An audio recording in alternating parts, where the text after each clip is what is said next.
What I have here is an orange. And in addition to being a healthful fruit, it's a symbol of something I'd like to talk about this week. Have you ever heard of putting an orange on a Seder plate at Passover?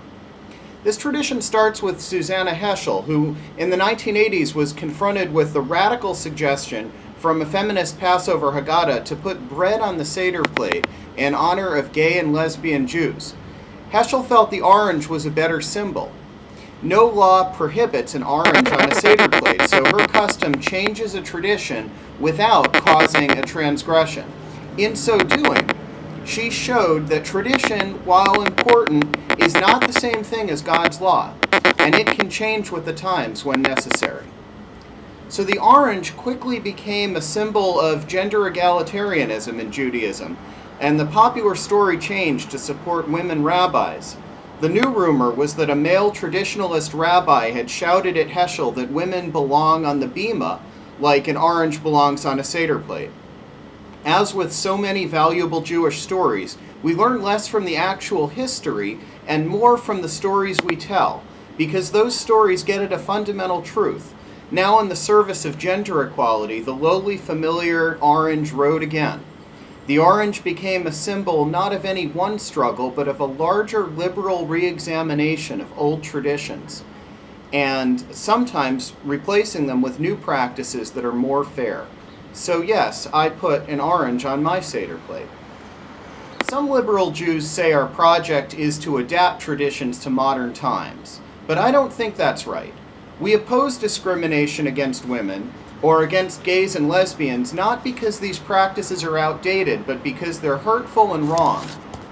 They were wrong in antiquity and they're wrong today.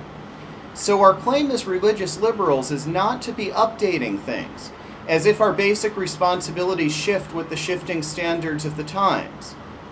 We do not try to conform Judaism to modern standards. Instead, we work actively to change modern standards to meet the values of our liberal Judaism. Instead of a project to update religion, we see Judaism as a religion in which God's plan plays out in history, however slowly and with tragic setbacks, but with firm evidence that for all the moral turpitude that modernity lays bare, and for all the frightful tools modernity gives to those who would oppress, our standards as humans now are much higher than they were in ancient times. We value life more. We are much more hesitant to wage war. And we are gaining a clearer understanding, yes, through our tragedies as well as through our progress, that morality does not tolerate discrimination, that this law applies whether we are oppressor or oppressed, that we must treat each person with equal respect for their humanity and rights. In our attempt 3,000 years ago to interpret God's holy revelation, we had a more obstructed view of these concepts. Our view today is more clear, due to the holy work of teachers, sages, martyrs, and moral philosophers throughout history. So we can look back at old traditions and understand that while ancient Israelites were making a clear attempt to interpret and practice God's revealed law, their understanding of that law was imperfect, and their practice was riddled with errors, such as discrimination that we now clearly recognize as wrong. And they're wrong not just because of modernity's influence on Judaism, but largely because of Judaism's influence on modernity. Our Jewish ideals of justice, equality under God, respect for others, and freedom from oppression have played a major role in inspiring the moral progress of the human race. And while I can't suggest that our current understanding of God's law is perfect, our progress since ancient times has been clear. This week's Torah portion, Pinchas, teaches us a very simple tool for determining whether a religious tradition is just. The 5 daughters of Zelophehad, who had recently died without male heirs, came before the community to ask for their father's estate. In those times, only male heirs acceded to property. By existing law, Zelophehad's daughters would have been left homeless by their father's death. So what did Moses do? He did what Abraham before him had done when confronted with a decree that didn't seem fair. He brought the case before God. And God said to Moses, "The plea of Zelophehad's daughters is just. You shall give them a hereditary holding among their father's kinsmen. Transfer their father's share to them. And tell the Israelite people, if a man dies without leaving a son, you shall transfer his property to his daughter. Progress was made in that moment by the words Moses heard from God. The existing tradition was deemed imperfect. The new law was also imperfect. Today we divide property equally among all children. But this was progress at one moment in our people's history. What the Torah shows by God's response to Moses' prayer is that it's not only possible but morally required of us to challenge laws that don't seem fair. And what is fairness? Rather than putting it into my own words, I just want to point out that we all know fairness when we see it. Most people of all ages, cultures, and places agree on what basic fairness is. Call it remarkable, but if it weren't so, society would fall apart. The American dream: life, liberty, and the pursuit of happiness. Liberty, equality, fraternity. Equal justice under law. Freedom from slavery.